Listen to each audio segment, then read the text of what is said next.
자, 우리가 잘못 한 번도 분단이라는 것에서 고민을 강연 시간이 아니면 해본 적이 없어요. 왜? 분단은 자연스러운 태어난 분단이었고 지금도 분단입니다. 오늘은 이 분단에 대해서 한번 고민을 예, 1강에서는 한 50분 정도 시작할 건데 예, 분단의 근원, 분단의 역사, 통일의 필요성, 분단 체제의 보통, 통일의 개념 이렇게 이야기를 해보도록 하겠습니다. 자, 분단의 근원, 3+을 누가 껐나? 그래서 해방 이후에 한국 전쟁까지 이 역사를 5년 동안 이야기를 하는데 한 시간만 다 할 수 없습니다. 포인트만 잘 찍으면 됩니다. 자, 1945년 8월 15일 예, 해방이 찾아왔습니다. 자, 우리나라가 해방을 맞은 결정적인 이유는 뭐겠습니까? 나중에 문제 나옵니다. 첫 번째는 연합군의 승리입니다. 맞죠? 파시즘이 맞선 한 축은 독일, 이탈리아, 일본 이렇게 한 축이었고 이 파시즘이 맞서서 연합군을 형성하죠. 미국, 영국, 소련까지 이렇게 해서 결국은 연합군이 승리하게 됩니다. 이것이 8.15 해방의 원인이었습니다. 그런데 8.15 해방의 원인을 우리 민족 주체에서 찾아야 됩니다. 연합군이 승리했기 때문에 우리가 자연스럽게 해방을 왔다 이런 부분은 아닌 겁니다. 핵심적은 우리 민족이 끊임없이 항일 무장투쟁을 해왔다. 물론 이 과정에서 3.1운동, 60만세 운동 여러가지 민중들의 항의가 있었고 그 다음에 윤봉기의사 이런 분들이 또 많이 싸웠고 그 중에 핵심은 우리가 끊임없이 무기를 들고 일제에 대항했다. 항일 무장투쟁을 벌였다는 겁니다. 자, 요 위에 조선독립군, 한국독립군, 조선혁명군이 민족주의 계열입니다. 그 당시 일제의 한국에서 해방 맞이하기 위해서 민족주의 계열, 사회주의 공산주의 계열이 일제에 맞서 싸웠습니다. 예. 조선독립군, 양세공이라는 대장이 이끄는 조선독립군이죠. 그 다음에 한국군 지청천, 예. 그 다음에 조선혁명군이죠. 요 혁명은 다릅니다. 민족주의 계열이 끊임없이 항일 무장투쟁을 벌였다. 민족주의 계열의 항일 무장투쟁을 했던 대표적인 전쟁이 뭡니까? 1920년 공호동 청산리 전투. 예, 맞죠? 누굽니까? 김자희? 맞죠? 근데 민족주의 계열의 항일 무장투쟁은 1920년 봉오동 전투 이후에 거의 사라집니다. 거의 소련으로 넘어가고 이렇게 막 이래 되는 거죠. 그 다음에 1930년대 김일성 부대 북쪽 지방에 만주 쪽에 1930년대부터 김일성 부대가 조선인민혁명군 사회주의 공산주의 계열이죠. 안타깝게도 우리 분단되어 있기 때문에 이 역사를 우리가 알지 못합니다. 그리고 심지어는 이 역사가 거짓이라고 우리 배워왔습니다. 가짜 김일성문 이런 것들이 지금 이제 다 밝혀지는 거죠. 그래서 똑같이 항일 무장투쟁 민족주의 계열과 공산주의 계열, 공산주의 계열은 1930년부터 해방까지 이렇게 끊임없이 무기를 들고 일제히 항거했다. 그래서 우리가 해방의 기본적인 연합국의 승리에서 찾아올 수 있겠지만 우리 민족이 끊임없이 총칼을 들고 일제히 항거했던 항일 무장투쟁이 있었다. 그 다음에 김구의 한국광복군, 여년 건국공면 나중에 그 건준으로 바뀌는데 그것도 항일 무장투쟁에서 있었습니다. 이렇게 있었죠. 그 다음 조선 총독부 통계자를 보니까 1920년대 주로 민족주의 계열이 활동하던 시기에 압록강과 두만강 연안에 2만 전투가 있었다. 1930년대 주로 이제 공산주의 계열 했을 때 보면 대단하죠. 이게 조선 총독부 통계자료입니다. 16만 명이 달하는 항일 무장대의 만주 장악 이렇게 됩니다. 그러니까 우리가 알지 못하는 역사에서는 1930년대에 북쪽 지방의 만주 쪽에 엄청난 항일 무장투쟁이 있었다. 그래서 8.15는 연합군의 승리와 우리 민족의 끊임없는 항일 무장투쟁. 이것뿐만 아닙니다. 얼마나 많은 사람들이 일제히 항거하기 위해서 싸웠겠습니까? 맞죠? 때로는 총을 들고 싸우고 폭탄을 들고 싸우기도 하고 때로는 만세운동으로 싸우기도 하고 아까 말씀드린 1930 공산주의 계열 김일성 부대가 한국의 조선인민혁명군인데 중국과 같이 합작을 했습니다. 그래서 동북항일연군이라고 부릅니다. 자, 이게 1930년 공산주의 계열의 가장 큰 전투는 1936년 보천부 전투였습니다. 그때 너무 아무래도 30년대 너무 아무랬던 시기에 보천부 공산주의 계열이 보천부 전투에서 큰 승리를 얻었습니다. 이걸 동아일보에서 호해를 보냅니다. 호해. 1998년에 동아일보 김병관 회장이 방북을 합니다. 김정일 국방위원장을 만납니다. 많은 언론사 사랑하고 동아일보 호해를 이게 건판으로 만들어 선물을 합니다. 가짜 김일성문 이런 동아일보가 증명한 거죠. 그 다음에 김원봉 알죠? 남미양 사람 김원봉이요. 예, 암살. 예. 이런 부분들이 우리의 일제를 예, 다승하는 계기가 됐다. 1985년 8월 15일 해방을 맞이하게 됩니다. 예. 이것도 자세히 보니까 1945년 8.15 때 8월 15일 당일날 만세를 부른 게 아니었어요. 그때는 아무도 몰랐다는 거예요. 거의 해방 소식이 일어나지 않았고 이게 1945년 8월 16일 다음날 이제 해방된 소식을 듣고 사람들이 만세를 부르는 거죠. 자, 그래서 뭐다? 포인트 한 개. 우리 민족이 일제로부터 해방한 원동력은 뭐다? 우리 민중 다양한 정치의 불규칙한 투쟁이 있었기 때문이다. 이거 한 가지 포인트입니다. 그래서 중학교 2학년 국사 문제입니다. 우리 민족의 광복을 맞이하는 그 근본적인 원인이 뭘까? 답은 일본이 무조건 한국에 할 수 있겠죠. 연합국의 승리를 가져던 결과는 맞죠? 맞긴 맞습니다. 그 다음에 김구의 한국 광복권 국내 진입하지 않았습니다. 예, 이런 역사 사실이 아닙니다. 답은 4번이죠. 포인트 뭐다? 우리가 8.15 해방을 맞이한 것은 우리 민중들이, 우리 국민들이 끊임없는 항일 무장 투쟁 있었기 때문에 가능했다. 아 근데 진짜 답을 4번이라고 해요? 예, 4번입니다. 진짜 정답이 4번. 예. 제가 답은 4번입니다. 뒤에서 틀린 거네. 예. 아 학교에서도 저렇게 배우는구나. 예, 요즘 역사가 상당히 잘 나옵니다. 예예. 예.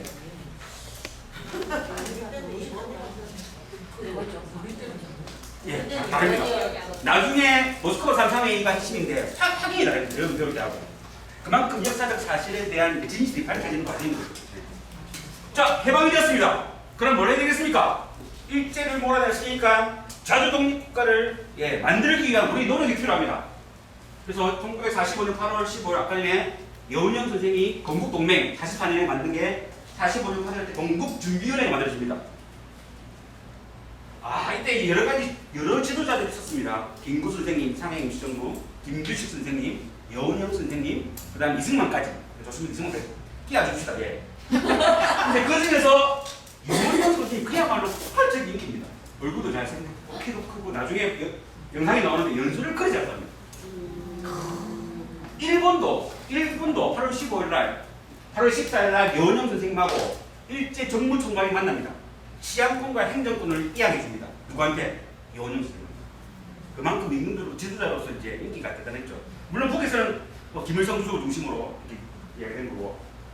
그래서 이때 여운형 선생님이 그 일제 정무총괄을 만났는데 정무총괄이 일본인의 무사 귀환을 전제 조건으로 치안권과 행정권을 나눕니다. 대국민 담화를 발표할 8월 15일날. 예. 치안을 확보하는 게 중요합니다. 예. 이 연설하는 장면 나중에 나옵니다. 예. 자, 지도자를 중심으로 여러 지도자가 있었습니다. 하지만 대표적으로 여운형 선생님, 건국준비위원회 이제 자주 독립국가를 건설해야 되는 거죠. 자, 그래서 1945년 8일부터 8월 말까지 이 표는 왜 굳이 제가 보여드리냐면 일제를 몰아내고 자주 독립국가를 건설하기 위한 우리의 주체 역량은 준비되어 있었다. 우리 스스로 자주 독립국가를 만들 만한 역량이 있었다. 전국 145개 건국준비위원회를 여기 보시면 글자 사람 보실 건데 빨간 부분이 좀 진하게 칠한 부분이 인민위원회가 실질적으로 영향을 미쳤다는 지역입니다.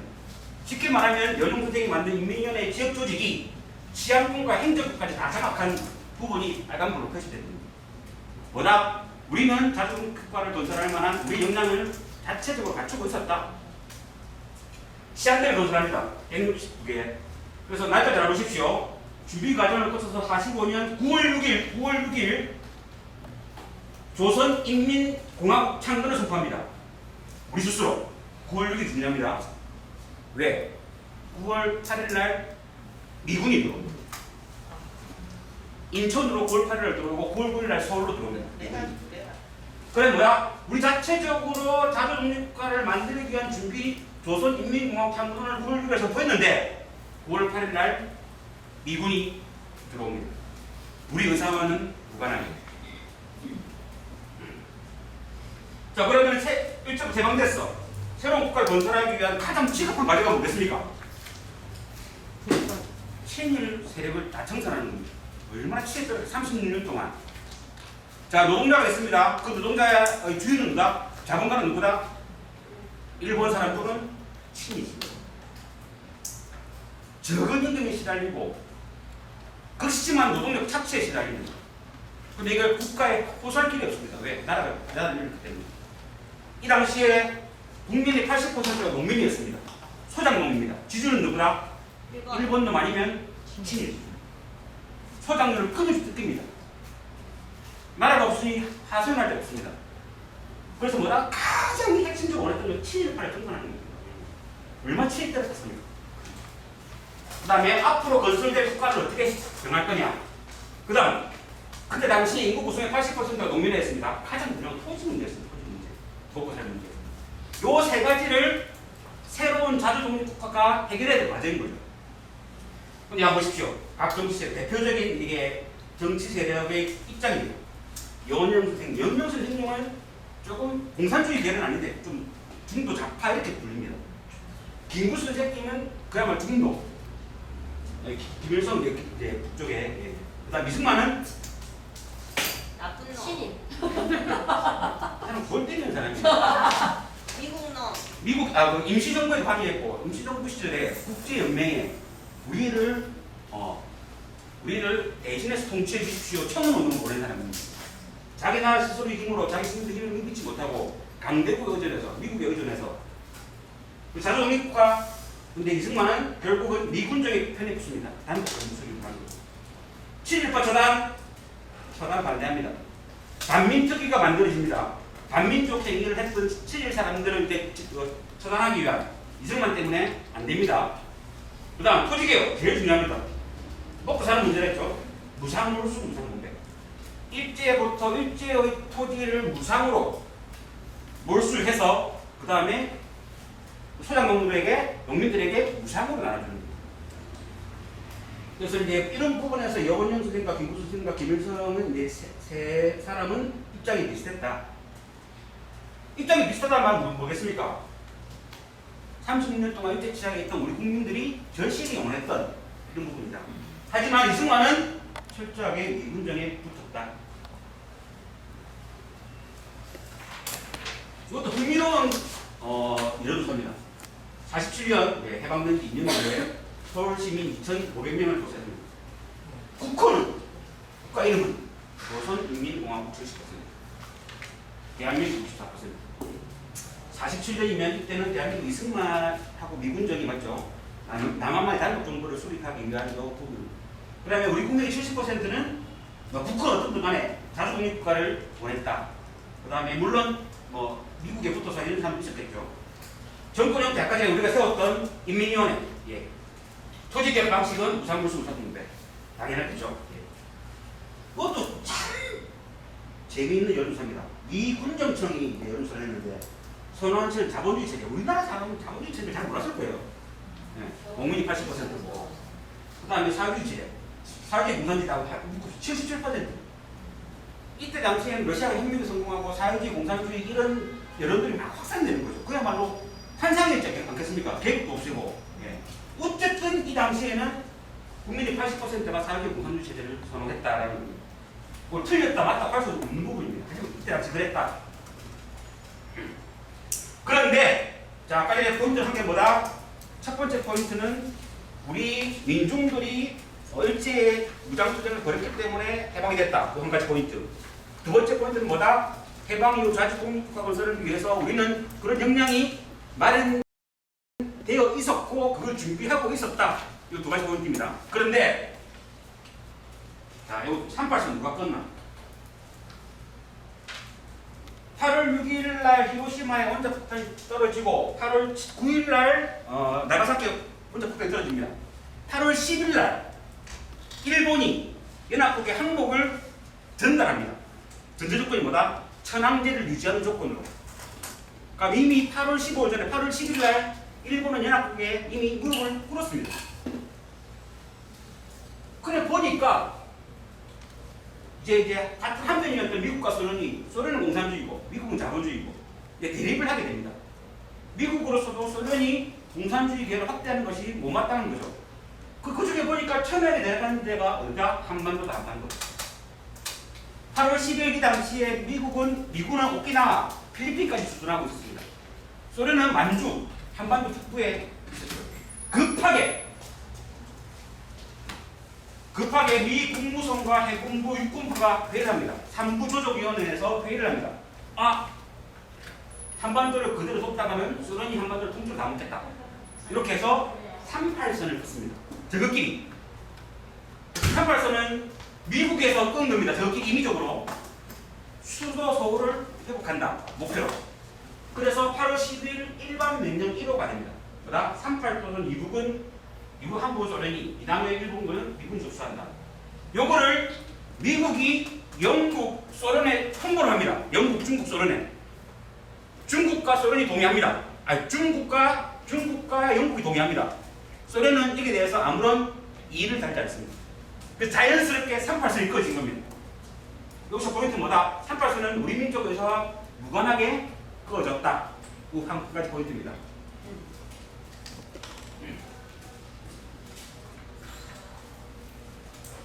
자, 9월 6일날 조선민주주의인민공화국 선포하고 9월 8일날 미군이 들어옵니다. 아주 중요합니다. 메가더가 뿌린 조선인민에게 고함. 자, 다시.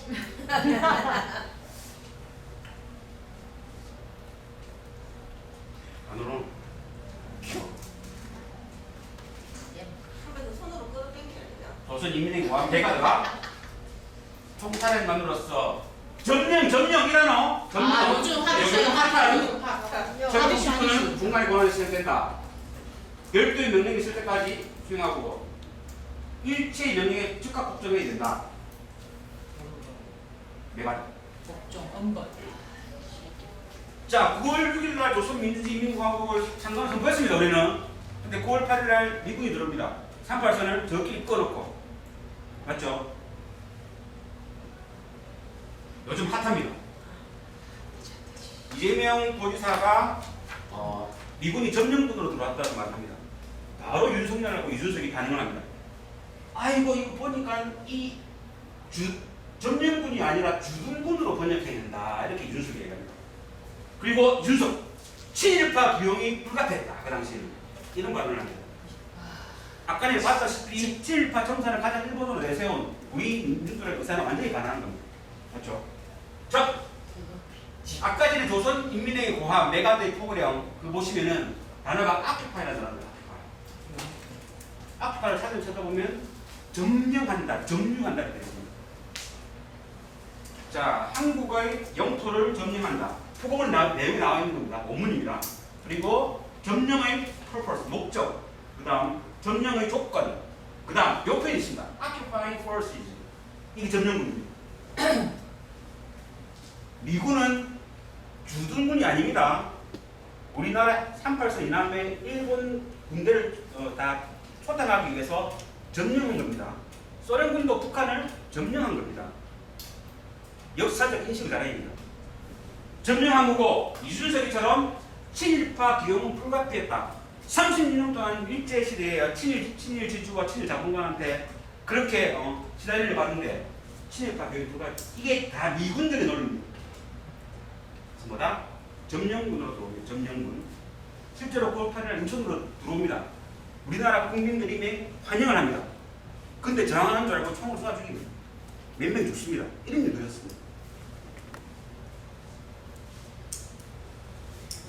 그런데 좋습니다. 우리가 우리 스스로 자동국가 건설을 하기 위한 준비가 되어 있었는데 미군족이 들어와서 이걸 짓밟는 거죠. 그런데 미군족이 처음 들어와서 하는 말을 보면 점령을 했고 이제 남한의 영토를 이제 점령을 하고 유지를 해야 되는데 보니까 시킬 사람이 없어. 그래서 누굴 한다? 친일파를 재등용합니다. 일제시대 때 우리 국민들이 못 살고 그랬던 친일파를 그대로 고용합니다. 그들이 과거에 일본을 왜 이랬다면 미국을 위해서 이렇게 잘해줄 것이다. 그래서 친일파의 핵심은 경찰이었습니다. 경찰. 보시면은 46년 식민경찰 출신 친일파가 그대로 등용이 됩니다. 자, 미군족이 들어와서 우리 자주독립국가 건설을 짓밟았어. 그것도 분한데 통치하기 위해서 누굴 고용한다? 친일파. 그러면 우리나라 국민들, 민중들은 지배 세력이 일본놈과 친일 세력에서 뭘로 바뀐다? 미군정과 친일 세력. 이게 한 가지 포인트입니다. 이게 얼마나 치열했겠습니까?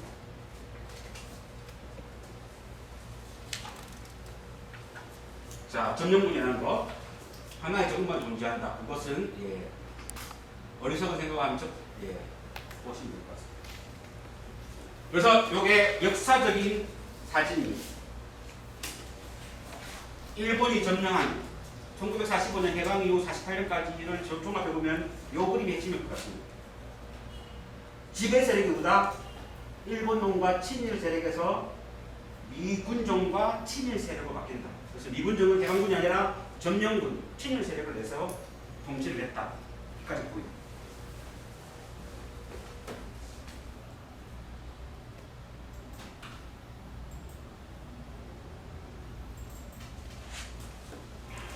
여기까지 정리해봅시다. 8월 10일 일본은 연합군에 항복했다. 일본 전역과 한반도 남쪽은 미군이, 만주 전역과 한반도 북쪽은 소련이 점령한 상태였다. 일본 항복 소식을 접한 영영은 건국준비위원회 구성을 서둘렀다. 일본 항복 후 일본인들의 안전을 염려한 조선 총독부 엔도 총감은 즉 영영에게 치안권을 넘겼다. 치안권을 많이 힘들죠. 그리고 그날 저녁 영영은 좌우익 인사를 막론한 건국준비위원회를 결성했다. 해방 다음 날 영영은 서울고부에서 건준 성립을 알리는 해방제 일성을 터뜨렸다. 건준은 8월 16일부터 실질적인 행정권을 장악했고 보셨죠? 8월 말까지 전국에 146개의 건준 지부가 생겨났다. 영영은 9월 초 좌익의 박헌영과 통일정부를 수립하자는 데 합의했다. 좌우학자. 그리고 9월 6일 건준을 기반으로 조선인민공화국을 설립했다. 조선인민공화국의 주석과 부주석에는 이승만과 여운형이 추대됐다. 그런데 이분이 서울에 들어온 것은 9월 8일 연창 9일이었습니다.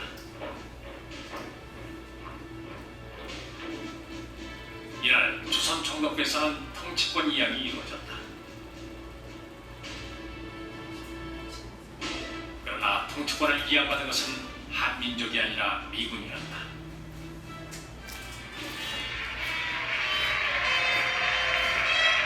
아까 그다음 이쪽에 일정기에 내려진 조선 총독부에는 성종이가 되었다. 조선 총독부에 태극기가 풀린다는 단서도 없었다. 일본에서 항복문서를 받은 미군은 곧바로 군정을 실시했다. 이어 10월 10일 미군은 인공해산을 명령한다. 해산시킵니다. 여운형. First of all, General Hodge, the head of the U.S. forces in Korea, was under orders from Washington not to recognize any local Korean government. So whatever kind of government that the Koreans had set up there would have been dismantled, and the U.S. was supposed to establish its own administration over the Koreans. The second reason that the Americans got rid of the committee was the political composition of the committee, which was seen by the occupation forces on the ground and by Washington as being too far to the left. Yeo Won-hong himself was considered in the U.S. military intelligence assessments as a pinko, someone with kind of communist sympathies, although not actually a communist. 한반도 북쪽도 사와 마찬가지였다. 해방 당시 함경 북도까지 진격했던 소련군은 8월 26일 평양에 입성했다.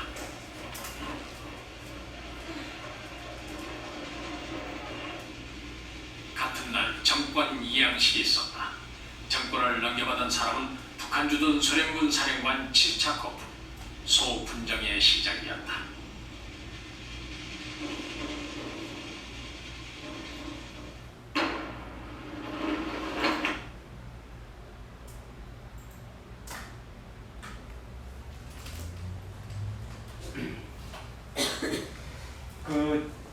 우리가 분단되어 있음으로써 역사를 배울 때 항상 이야기하는 게 공산주의로부터 대한민국을 구해냈다는 포인트를 강조를 합니다. 아까 보셨다시피 1945년 이후에 해방 이후에 좌익 우익 공산주의 계열 민족주의 계열을 다 떠나서 우리는 자주공유 국가를 건설하기 위한 바람이 있었고 친일파를 정산하기 위한 바람이 있었습니다. 이걸 보시면 되게 중요한 거고 어쨌든 미군도 점령군으로 들어왔고 소련군도 점령군으로 들어온 것만은 분명한 사실입니다. 38선은 강대국의 요구에 의해서 꺼진 것이 우리 민족의 주체적 요구에 의해서 꺼진 게 아니다. 차이는 있죠. 미군은 아직까지 주둔하고 있고 소련군은 48년 해방 국가 수립 이후로 나철군을 합니다.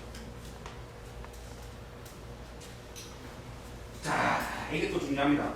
어쨌든 미군이 주둔하고 소련군이 주둔하고 38선이 꺼집니다. 그다음 이것이 분단이 법제화되고 구조화되는 과정입니다. 과정의 핵심은 모스크바 삼상회의입니다. 자, 우리가 지금까지 배웠던 모스크바 삼상회의는 뭐였습니까? 모스크바 삼상회의에서 신탁 통치를 주장한 나라는 소련이었고 미국은 즉각 독립을 주장했는데 소련이 신탁 통치를 주장해서 우리 국민들이 반탁 운동을 벌였다.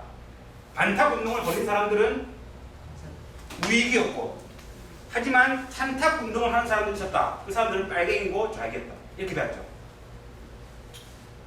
자, 이거 딱 보겠습니다.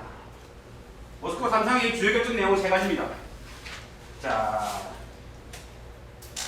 조선 민주주의 임시정부를 창건한다. 내용 좋네. 좋습니다. 맞죠? 임시정부 창건해야 되죠. 물론 우리 스스로 할 힘이 있었지만 미군이 들어오고 소련이 들어오고 좋아. 두 번째, 미소 공동위원회를 건설한다. 좋아. 세 번째, 여기 문제입니다.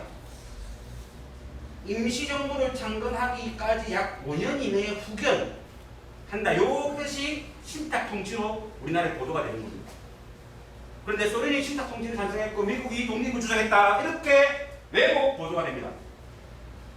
45년 12월 17일 동아일보 기사. 재밌습니다. 나중에 영상 보시면.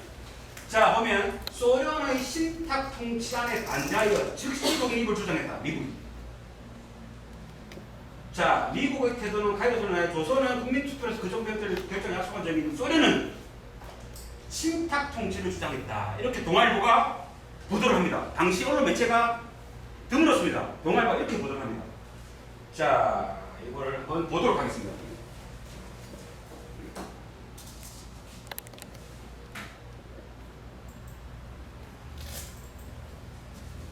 감사합니다. 배상 작가님. 네, 단 세 가지 팩트 체크로 사실관계를 밝혀드리겠습니다. 앞서 동아일보 기사의 핵심은 이거였죠. 미국은 조선의 즉시 독립을 주장합니다. 소련은 신탁 통치를 주장한다. 팩트는 신탁 통치를 제안한 쪽은 미국, 반대한 쪽은 소련입니다. 완전 반대네. 그러니까요. 완전히 정반대입니다. 공식 발표된 모스크바 삼상회의의 협의 내용은 이렇습니다. 하나, 조선의 통일된 임시 민주정부를 수립한다. 수립한다. 둘, 이를 위해 미소 대표자들이 공동위원회를 구성한다. 셋, 미소 공동위원회가 조선 임시정부와 상의해 최고 5년간의 신탁 통치안을 작성한다. 네, 2주 내에 미소 군사령부 대표들이 만난다. 첫 번째와 세 번째 항목에 주목해 주십시오. 밑줄 쫙 쳐봤죠? 임시정부 오케이. 신탁 통치는 최장 5년 되겠습니다.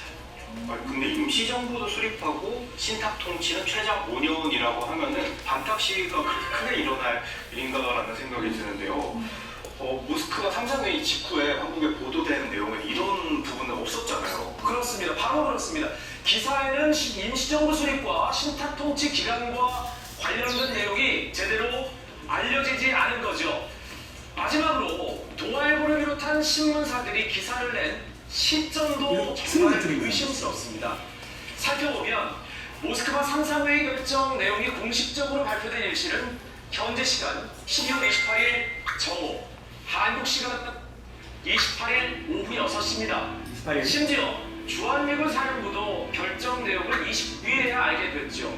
그런데 국내에서 관련 기사가 보도된 날짜는 그보다 한 전인 27일이었습니다. 어떻게 충격적이죠? 공식 발표도 나기 전에 심지어 주한미군 사령부보다도 일찍 모스크바 삼상회의의 결정 내용을 알아야만 할 수 있는 보도였다는 거죠. 이거 거의 해리포터의 헤르미온느처럼 막 시간을 돌리는 거 쓰는 거 아닌가 이 정도는? 예측 기사를 썼던 건가요? 예, 이후에도 계속해서 신탁통치 관련 기사를 싣게 됩니다.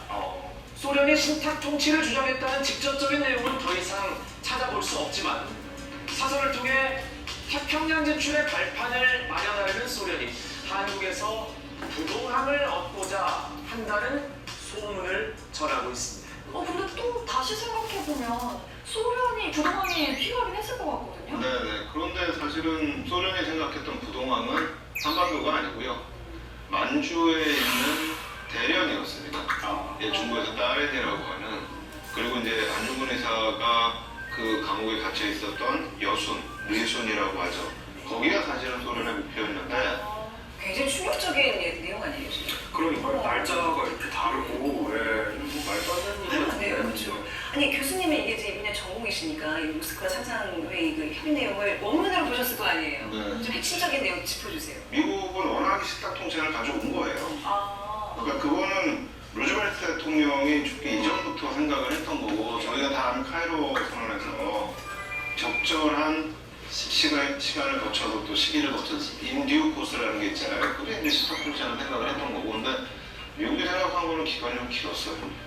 20년, 30년 심지어. 네, 그 정도까지 생각을 했던 거고 이제 모스크바 상상회의에 갈 때도 버스미 국무장관이 가져가는 5년 플러스 5년이고 여러 가지 논의를 했죠. 근데 그게 이제 12월 14일, 15일부터 나오는 회의록을 보면 그 논의한 안들이 쭉 나와요. 결국 절충돼서 미국이 가져갔던 식탁 통치의 5 플러스 5년 안은 폐기가 되는 거죠.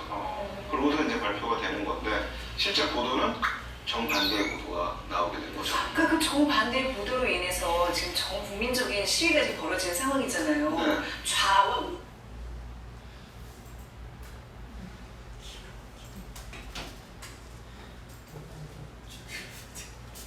요 처음 보는 건 아니죠.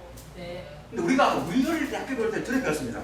네. 소련이 신탁 통치를 주장했고 미국이 정치 독립을 주장했고 신탁 통치에 반대해서 즉 모스크바 삼상회의에 반대해서 사람들이 들고 올랐는데 공산주의 빨갱이들은 찬탁을 했더라. 찬탁 운동을 하더라. 이렇게 배웠습니다. 아까 KBS 화면인데 지금은 이렇게 배웁니다. 정확하게. 신탁 통치를 주장한 나라는 미국이었다. 이렇게 역사적 사실이 이것도 분단으로 인한 슬픔입니다. 우리는 이렇게 방공교육을 받아왔습니다. 역사적 사실이 아니고 지금 많이 낮았죠. 지금 학교에서 배웁니다. 아이들이. 정말 다행입니다. 그래서 자, 동아일보가 아직까지 삼상회의 결과가 끝나지 않았는데 하루 앞서 보도했습니다. 어디서 많이 보는 것 같지 않습니까? 누군가가 언론 사업을 했겠죠. 지금 우리나라 비슷하죠. 검찰이 검찰발 기사를 언론사에 넘겨줍니다. 흘립니다. 보도를 합니다. 사실이냐? 누가 그랬을까요? 누가 동아일보에게 저 정보를 줬을까요? 미국이 동치치 독립을 주장했고 소련이 신탁 독립을 주장했다는 저 거짓 정보를 하루 전에 동아일보에 흘려서 일면 기사화되게 만든 요 이면을 밝히는 게 사실은 상당히 중요한 거예요. 진작되는 건 있죠.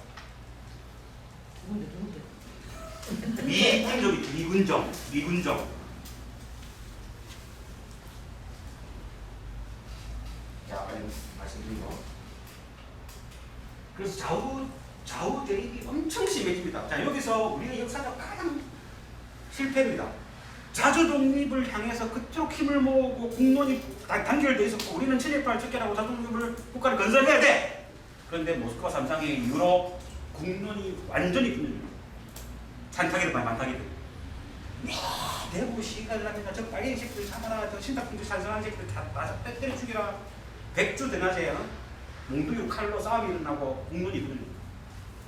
자주 독립을 향한 우리의 여론이 하나로 단결되어 있어도 부족할 판에 강대국에 의해서 미군정 소련군정이 실시가 되고 모스크바 삼상회의 강대국에 의해서 이렇게 해준 겁니다.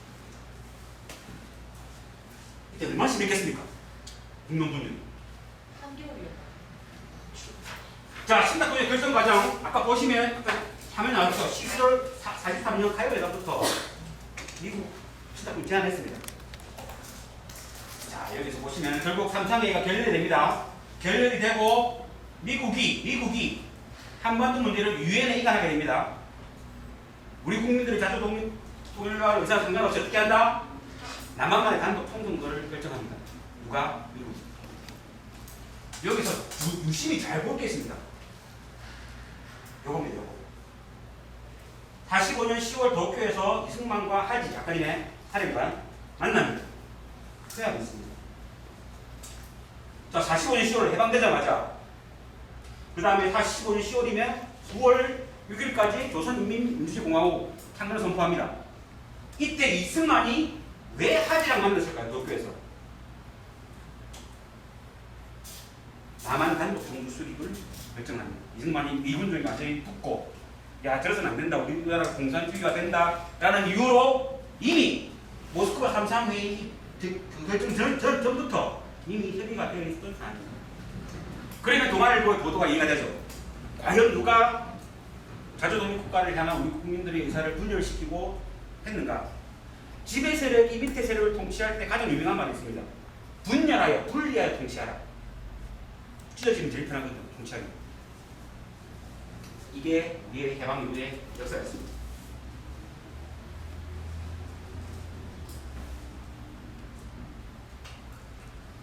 자, 이제 이래서 남한만의 단독 선거를 이승만과 미군정을 실시를 하려고 합니다. 그런데 자주독립국가를 향한 우리 민중들은 끊임없이 저항하게 됩니다. 김구 선생님, 3천만 동패국수한 유명한 단어죠. 통일대족을 건설하다 삼파선을 백설을지언정. 예, 유명한 말이죠. 은좌우익을 뛰어넘어서 자주독립국가를 건설하기. 다만 남한만의 단독 선거는 안 된다.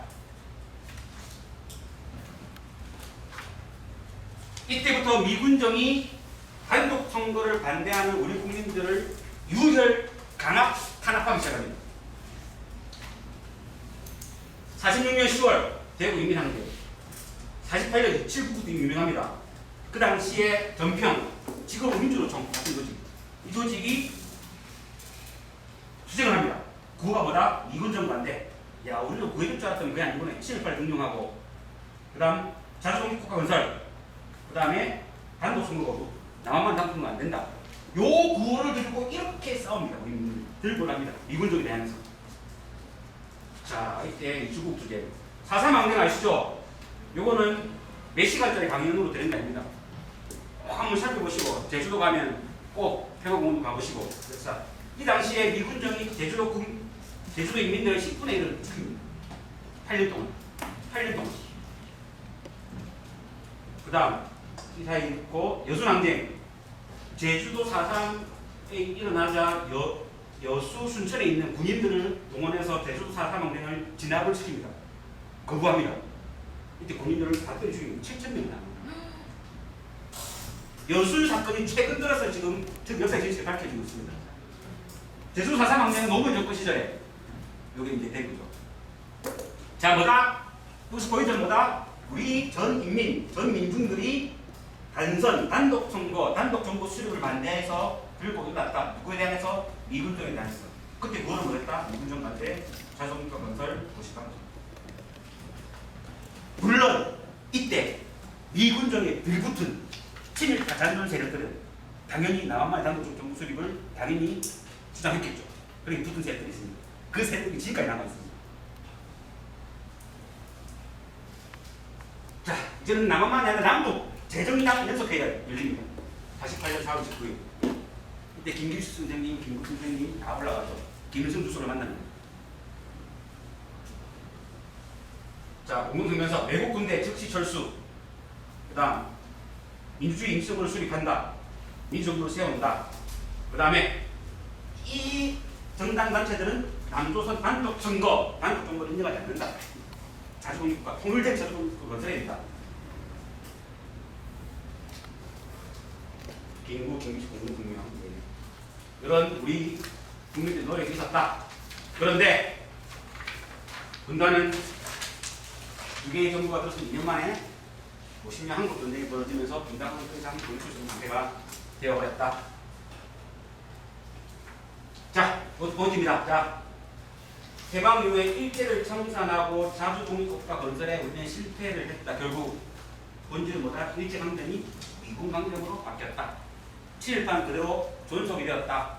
그리고 통일된 정부를 구성하지 못하고 남한만의 단독 정부가 구성이 되었다. 그런 뒤 1950년 한국 전쟁이 터졌다.